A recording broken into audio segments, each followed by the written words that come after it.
Sungguh ya Tuhan, tak ada satu hal pun di dalam dunia ini yang dapat menjauhkan Engkau dari kami.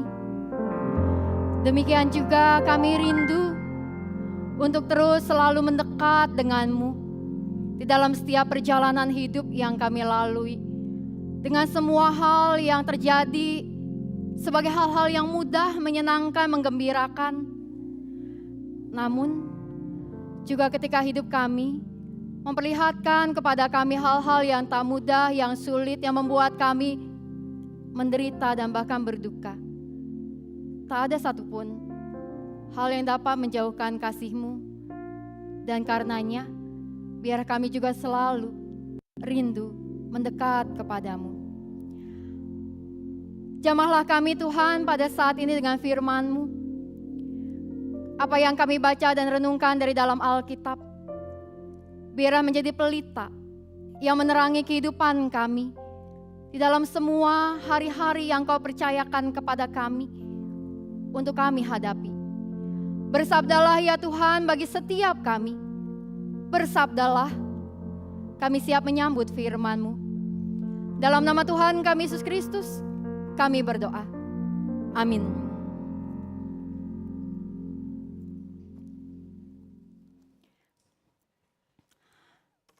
Di hari ini, biarlah kiranya kita disapa oleh kebenaran firman Tuhan. Saya akan membacakan bagian dari firman Tuhan dari Kisah Para Rasul, pasalnya yang kedua, ayatnya yang ke-42 sampai ayatnya yang ke-47. Bacaan ini adalah tentang cara hidup jemaat yang pertama. Ketika jemaat mula-mula berkumpul melalui apa yang Petrus nyatakan pada hari Pentakosta menjadi khotbahnya, dan ketika jemaat pertama lalu kemudian mulai bersekutu menjalankan pertemuan-pertemuan ibadah mereka. Kisah Para Rasul pasal yang kedua ayat 42 sampai 47 mengatakan, mereka bertekun dalam pengajaran rasul-rasul, dalam persekutuan, dalam memecahkan roti dan berdoa. Ketakjuban melanda semua orang sebab rasul-rasul itu mengadakan banyak mukjizat dan tanda. Semua orang yang percaya tetap bersatu dan semua milik mereka adalah milik bersama. Dan selalu ada dari mereka yang menjual harta miliknya, lalu membagi-bagikannya kepada semua orang sesuai dengan keperluan masing-masing. Dengan bertekun dan sehati, mereka berkumpul tiap-tiap hari dalam bait Allah. Mereka memecahkan roti di rumah masing-masing secara bergiliran dan makan bersama dengan gembira dan tulus hati, sambil memuji Allah, dan mereka disukai semua orang. Tiap-tiap hari Tuhan menambah jumlah mereka dengan orang yang diselamatkan. Demikianlah bacaan firman Tuhan yang menyapa kita di hari ini. Lifters yang dikasihi Tuhan, di dalam perjalanan kehidupan kita ada banyak hal yang kita lakukan dan kerjakan. Hal-hal yang memang kita lakukan dan kerjakan karena kita mau, karena kita tahu gunanya, karena kita suka. Namun dalam kenyataannya juga ada hal-hal yang kita lakukan dan kerjakan karena ada orang lain yang membuat kita melakukannya. Apakah orang lain itu adalah keluarga, atau teman, atau sahabat, atau bahkan orang yang tidak kita kenal tiba-tiba memberikan sebuah ide kepada kita untuk melakukan sesuatu. Namun demikianlah dalam kehidupan kita ada hal-hal yang kita lakukan karena kita sendiri melakukan itu dengan kesadaran, dengan cara yang kita cari, tapi ada hal-hal yang terpengaruh oleh orang lain. Dan hal itu bicara tentang banyak hal, tentang milih sekolah, tentang mau makan apa, tentang bahkan mungkin cari pacar. Lu jangan pacaran sama yang kayak gini-gini nih. Ya, sama yang gini-gini aja nih, lu jangan deketin temannya dia tuh, gak bener kan circle-nya. Nih, lu kalau mau pacaran nih, lu sama anak kampus sana. Nah. Hal-hal yang menjadi masukan dari orang lain pada kita. Dan itu bicara juga tentang banyak hal, bahkan tentang hal kita mau milih rumah sakit saat kita sakit, jangan lu ke rumah sakit yang sana. Banyak yang mati loh. Rumah sakit sana aja tuh, dokternya canggih-canggih. Atau mungkin milih tempat les buat kita atau buat anak-anak kita. Di tempat les sana murah. Gampang, jadwalnya juga diatur. Schedule-nya ya bisa dibicarakan lah. Kalau sana mah ketat. Ntar pulang-pulang anak kita nangis mulu. Ada banyak hal dalam kehidupan kita, lifters, yang kita lakukan karena ada masukan dari orang lain, karena ada pengaruh, karena ada motivasi, karena ada inspirasi apapun itu. Tapi bahwa ada hal yang orang lain bisa berikan kepada kita, membuat kita akhirnya melakukan sesuatu. Bahwa ada ajakan-ajakan dalam kehidupan kita. Ajakan-ajakan yang membuat kita bisa mengubah arah atau bahkan juga mengambil keputusan berbeda dari apa yang awalnya kita mau pikirkan dan pertimbangkan. Nah, karena itu kita perlu memikirkan tentu dengan lebih dalam mengenai pilihan-pilihan atau ajakan-ajakan dari orang lain. Tidak semua omongan orang, ajakan orang kita tanggapi dengan istilahnya ngegas. Zaman sekarang orang mengatakan istilah gas itu sebagai salah satu pengganti kata hayu atau ikut. Mau kemana nih? Habis dari kebaktian di lift gitu ya. Oh, mau makan lah gitu ya. Ayo gas gitu ya. Tidak semua hal ajakan dalam kehidupan kita, omongan orang lain atau pengaruh dari orang lain kemudian kita jawab dengan gas, ayo ikut, jalani. Kita perlu memikirkan secara lebih dalam tentang apa yang kita sendiri perlukan dan hayati. Dan demikian juga di dalam kehidupan spiritual yang kita jalani. Bahwa di dalam kehidupan spiritual kita ada hal-hal yang perlu kita lihat lebih dalam lagi tentang apa yang orang lain di sekitar kita coba ajak kita untuk hayati. Dalam kehidupan spiritual kita, setiap kita tidak bisa menjalankan kehidupan spiritual hanya dengan diri kita sendiri. Kita butuh orang lain. Kita butuh mereka yang ada bersama kita, berdoa bersama kita, menjadi teman komsel kita di mana kita bisa bercerita kepada mereka atau bahkan menjadi telinga yang mendengar mereka. Dalam kehidupan kita selalu butuh orang lain.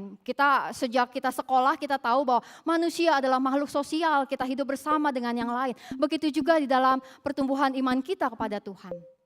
Bahwa dalam pertumbuhan iman kita kepada Tuhan ada sebuah panggilan dari Tuhan untuk mengarahkan diri kita kepada Dia.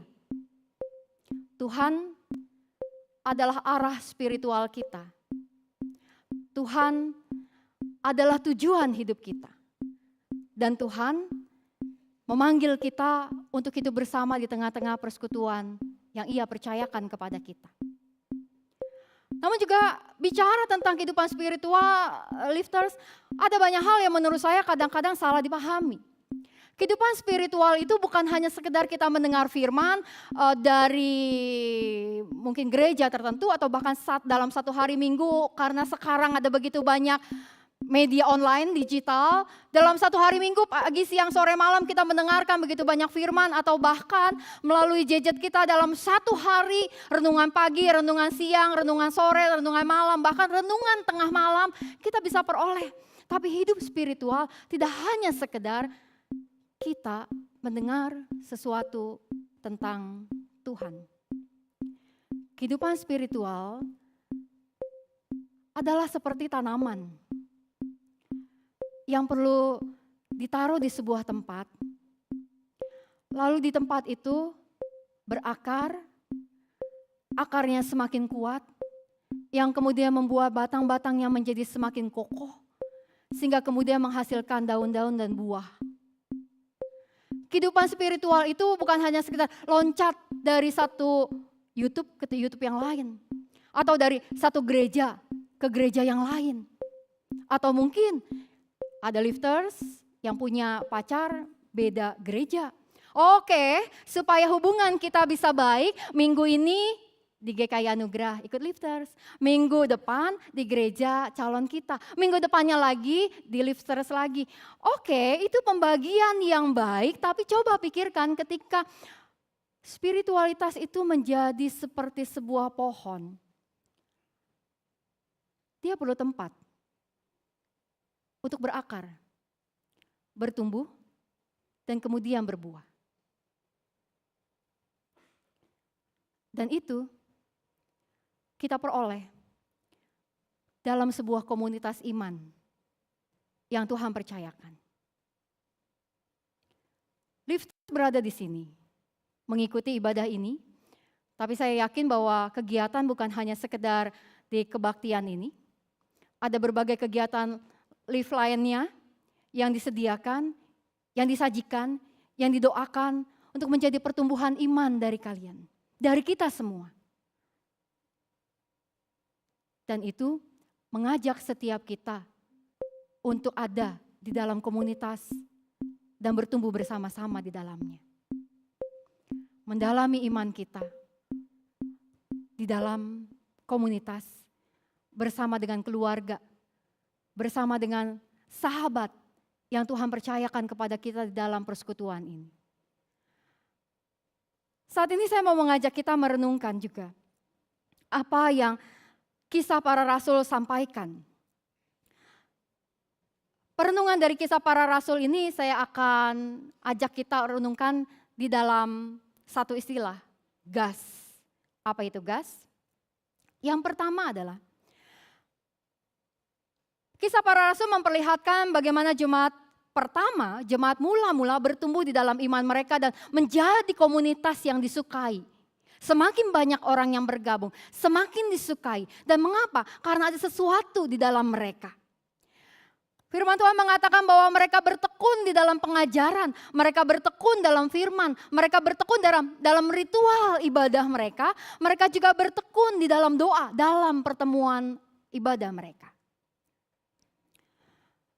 Firman Tuhan dari dalam Ibrani pasal 10 ayat 25 mengatakan, janganlah menjauhkan diri dari pertemuan-pertemuan ibadah kita seperti dibiasakan oleh beberapa orang.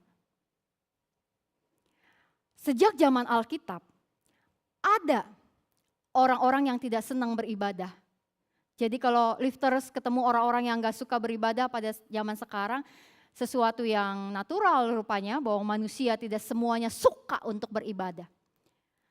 Namun bukan itu yang diperlihatkan oleh jemaat mula-mula. Jemaat mula-mula memperlihatkan bahwa mereka menjadi orang-orang yang giat, bertekun di dalam pertemuan-pertemuan mereka.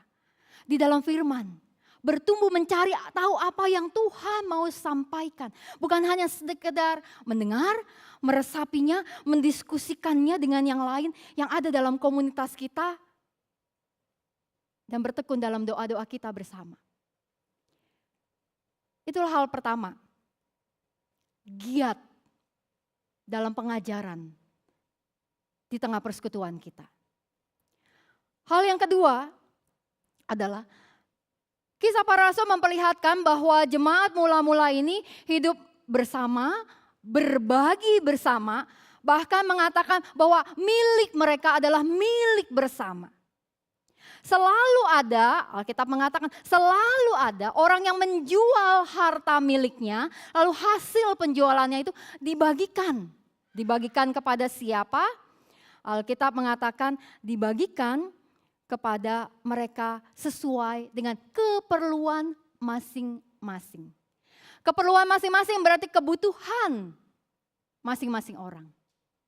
Apa yang dibutuhkan oleh mereka yang berada di sekitar. Dan untuk tahu kebutuhan orang berarti perlu kepedulian, hati. Dan untuk punya hati maka harus punya juga kebaikan Tuhan yang sudah kita rasakan. Dan saya yakin percaya kebaikan Tuhan itu ada buat semua lifters. Dan ketika Tuhan sudah memberikan kebaikan kepada kita, kehidupan kepada kita, berkat-berkatnya kepada kita, kekuatan, keberanian, inspirasi, bahkan banyak perjalanan hidup yang kita lalui, menjadi tanda kebaikan Tuhan. Maka firman Tuhan mengajak kita juga untuk hidup bersama dan saling berbagi. Kita gak bisa rasanya melakukan apa yang jemaat mula-mula betul-betul lakukan saat itu. Menjual hartanya, hasilnya dibagi-bagikan. Rasanya nggak ada, atau setidaknya saya belum menemukan orang yang menjual mobil, hasilnya lalu kemudian dibagi-bagiin gitu. Atau bahkan jual rumah, lalu uangnya disedekahin atau bahkan dipersembahkan ke gereja secara penuh, kecuali kalau rumahnya ada 3, ada 4, ada 5. Namun pada kenyataannya kita semua punya milik kita yang kita pertahankan. Milik Tuhan yang Tuhan percayakan kepada kita untuk kemudian kita jaga dan kita pelihara. Namun bukan berarti bahwa dalam kehidupan kita tidak meneladani jemaat mula-mula dalam sebuah semangat untuk hidup berbagi dengan mereka yang membutuhkan. Saya berbicara tentang materi. Ada orang-orang yang berkekurangan, yang mungkin buat makan aja mikir mau apa. Yang setiap bulan berpikir tentang gimana biaya sekolah anak untuk bulan ini. Boro-boro berpikir untuk liburan mau kemana. Ada banyak hal yang mungkin untuk semester depan, tahun ajaran depan pun kita belum kebayang anak kita mau menjalani sekolah seperti apa. Beri hati buat mereka. Doakan mereka.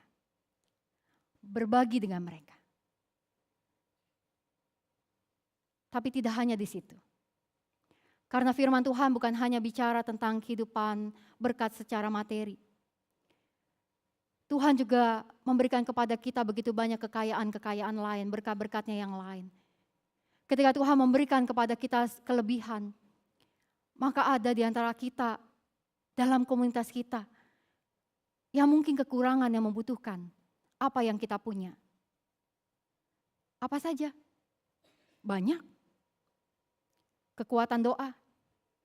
Ada orang-orang yang bergumul dan tidak tahu bagaimana caranya untuk berdoa. Atau bahkan berdoa dengan cara yang salah. Yang tahu Tuhan itu sayang, tapi ketika mengalami masalah dan pergumulan rasanya kehilangan pegangan. Mungkin ada lifters yang mengalami itu.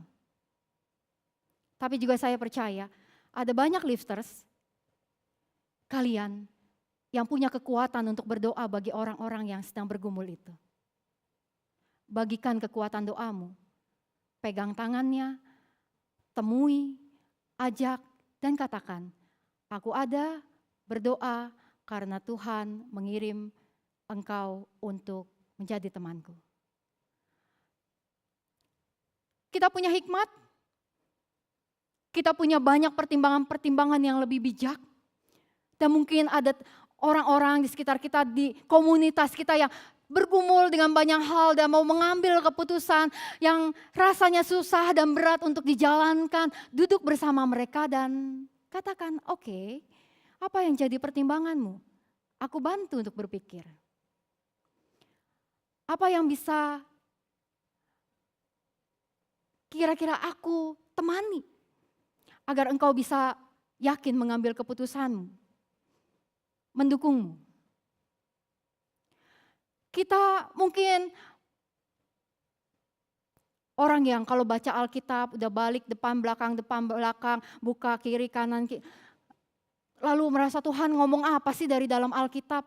Tuhan oke lah dapat ayat, kadang-kadang cocok, kadang-kadang gak cocok gitu ya. Mungkin ada di antara lifters yang seperti itu. Yang udah baca Alkitab bolak-balik, bahkan satu ayat mungkin juga direnungkannya lama, tapi apa maksud Tuhan gitu.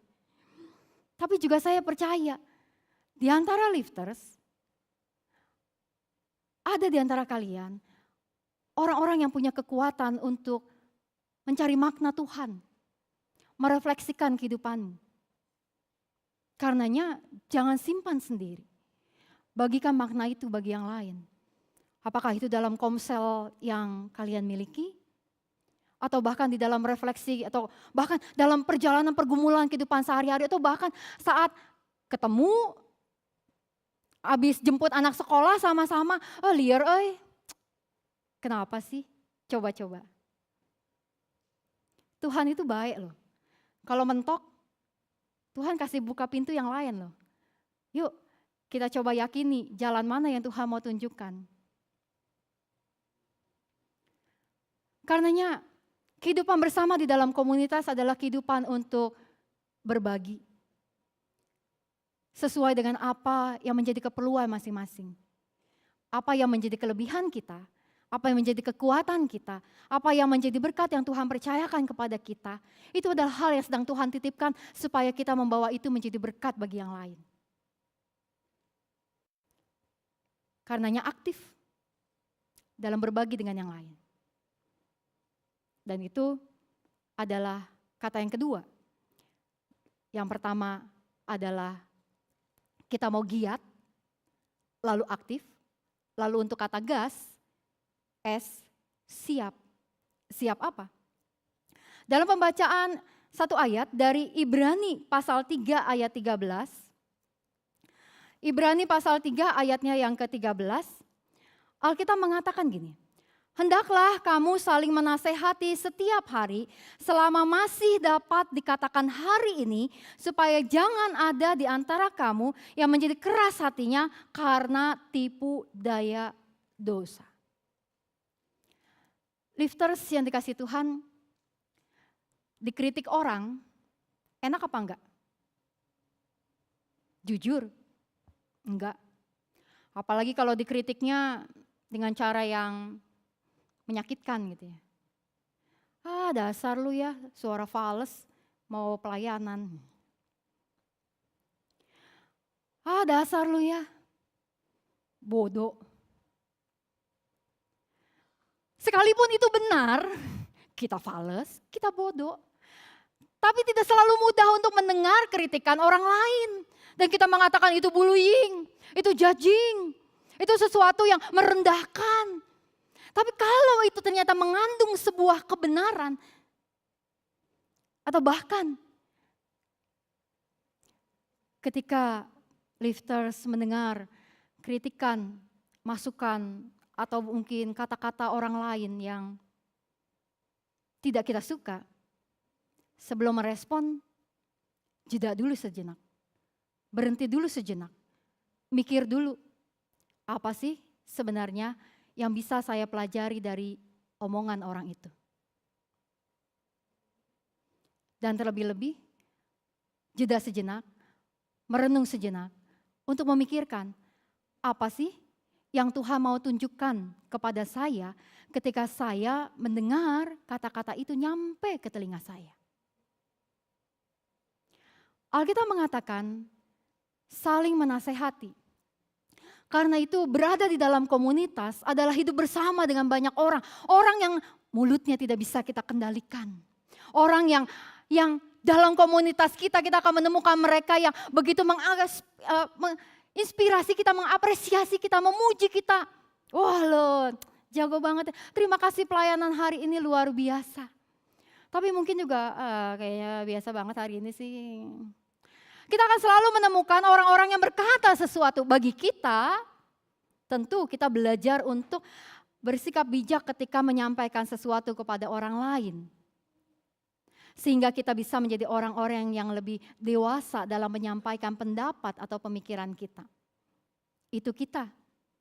Tapi kita juga tidak bisa menutup kemungkinan orang-orang menyampaikan sesuatu yang masuk ke telinga kita yang kemudian tidak kita sukai. Karenanya kita mau belajar untuk menghayati bahwa sebuah masukan, kritik atau nasihat ketika itu sampai kepada telinga kita, apa yang sebenarnya Tuhan sedang mau sampaikan kepada kita? Mengapa Tuhan mengizinkan orang itu berkata-kata dan mengizinkan kita ada di situ dengan telinga kita sehingga mendengar hal itu sampai kepada kita? Mungkin kita sedang diajar untuk lebih tabah. Mungkin kita sedang diajar lebih sabar. Mungkin kita sedang diajar oleh Tuhan untuk menerima sebuah kenyataan. Ada sesuatu yang perlu memang kita perbaiki dari diri kita. Dan benar apa yang mereka katakan. Apa yang mereka kritik dari kita. Dan karenanya siap di dalam komunitas. Siap untuk memberikan nasihat. Siap untuk menerima nasihat. Siap untuk kemudian berbagi kehidupan bersama. Dan karenanya gas. Yang pertama giat, lalu aktif, dan siap. Giat untuk bertekun di dalam pengajaran firman. Aktif dalam berbagi, peduli, memperhatikan kebutuhan masing-masing. Lalu kemudian menjadi komunitas yang siap. Siap untuk bertumbuh bersama. Siap untuk saling memberi masukan. Siap untuk saling menasehati. Kata Alkitab. Dan di dalam hal itu maka kita bertumbuh di dalam iman kepada Tuhan. Semakin mengarahkan diri kita kepada Dia. Dan kita menjadi orang-orang Kristen yang memang punya akar dalam bertumbuh. Tidak membuat kita, ke gereja sana belum apa-apa pengurusnya udah ngomongnya gak enak. Pindah aja lah gereja lain. Kalau kita sebagai orang Kristen yang mengaku murid Tuhan Yesus, masuk gereja hanya karena gerejanya enak, pendetanya bagus, orang-orangnya ramah, apalagi ada makanannya, parkirnya gampang, semua hal mudah. Hal-hal yang gampang, hal-hal mudah, hal-hal menyenangkan, itu yang menjadi alasan kita bergereja. Hei, hati-hati. Karena murid Tuhan Yesus dibawa oleh Tuhan Yesus ke tengah badai. Murid Tuhan Yesus diajak oleh Tuhan Yesus mengalami rasanya lapar. Jangan mau dipengaruhi oleh tipu daya iblis. Menjadikan kita sebagai orang-orang Kristen yang mudah, yang gampangan. Karena bicara tentang komunitas, bicara tentang hidup bergereja, bicara tentang menjadi murid Yesus adalah ketika kita berada di satu tempat, berdoa, bergumul, bertumbuh, mendoakan, berbagi bersama-sama dalam kehidupan kita. Lifter sudah selama 1 bulan merenungkan tema mengenai komunitas. Sudah banyak hal yang dibicarakan, banyak hal yang disampaikan tentang bagaimana saling mengasah, tentang bagaimana hidup bersama, saling menguatkan, dan ada banyak hal baik. Maka di hari ini, ketika kita menutup serial tema tentang komunitas, saya mau mengajak kita untuk menjadi orang-orang yang ngegas. Gas dalam komunitas. Gas di lift ini. Gas bahwa semua orang yang ada bersama kita adalah mereka yang Tuhan percayakan kepada kita untuk bertumbuh bersama. Kita saling mendoakan, saling menguatkan, bahkan dalam kehidupan di tengah-tengah gereja, juga dalam kehidupan kita, dalam keseharian, dimanapun kita bertemu. Maka ini, semua kalian ada di sini adalah orang-orang yang Tuhan percayakan menjadi satu keluarga, menjadi satu komunitas. Bertumbuhlah bersama, gas bersama-sama di lift ini.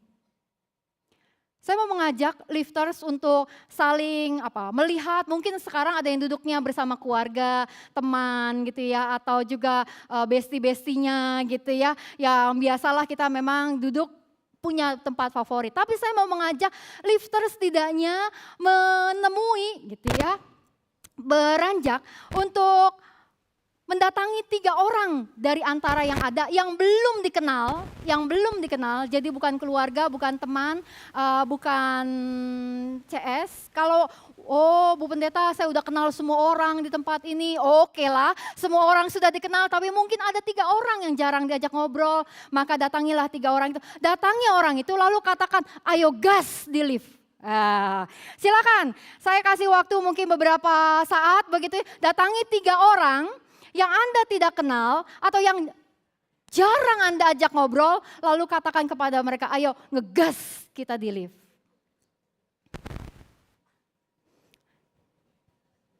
Buat yang mengikuti ibadah ini secara live, mungkin bisa ngechat 3 orang. 3 orang yang mungkin sudah jarang berkomunikasi dan katakan pada mereka, ayo gas ke lift.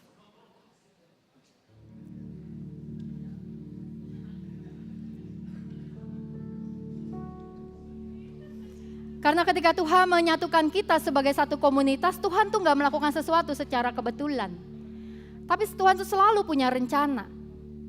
Dan rencana Tuhan adalah rencana yang kebaikan buat kita.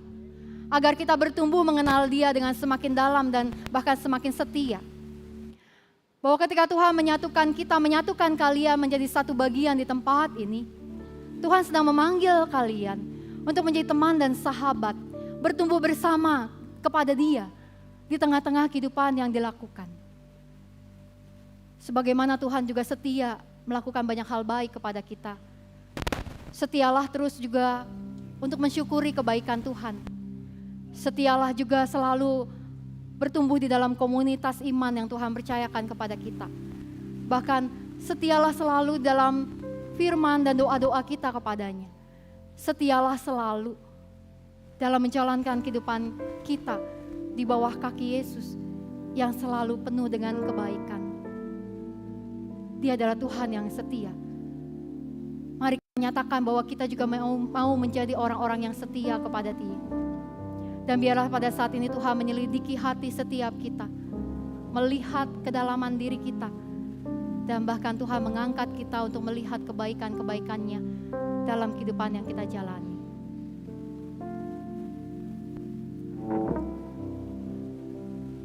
Selidiki aku, lihat hatiku,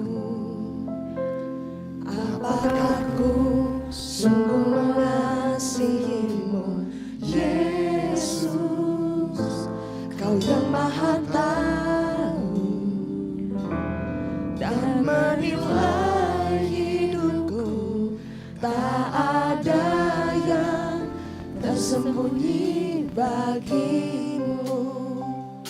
Selidiki aku, lihat hatiku, apakah ku sungguh mengasihimu, Yesus, Kau yang Maha Tahu dan menilai hidupku, tak ada yang tersembunyi bagimu. Aku lihat kebaikan-Mu yang tak pernah habis di hidupku. Ku berjuang sampai akhirnya Kau dapati aku tetap setia. Telah ku lihat kebaikan-Mu yang tak pernah habis di hidupku. Ku berjuang sampai akhirnya Kau dapati aku tetap setia. Kau dapati aku tetap setia. Kau dapati aku tetap setia.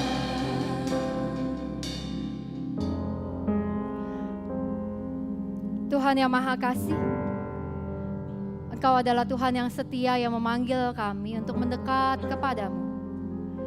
Dan karenanya Tuhan, di dalam kehidupan yang kami jalani, biarlah kami menjadi umat-Mu yang tetap setia. Setia untuk bergaul akrab denganmu. Setia di dalam doa dan firman. Dan setia dalam kehidupan kami bersama-sama di dalam komunitas yang Kau percayakan kepada kami. Di mana di dalamnya kami bertumbuh bersama, saling mendoakan, saling menguatkan, saling mendukung, bahkan saling membawa harapan satu dengan yang lain. Biarlah kami dapat bertumbuh di dalam setiap kegiatan kami bersama-sama di Lift, melalui ibadah demi ibadah, maupun juga di dalam berbagai kegiatan dan program yang lainnya. Biarlah kami dapat terus menemukan Engkau, bahkan berjumpa dengan Engkau melalui setiap program dan kegiatan yang kami jalani. Ketika kami semakin bertumbuh di dalam iman, berakar, dan bahkan berbuah lebat, menjadi kesaksian dan berkat bagi dunia ini.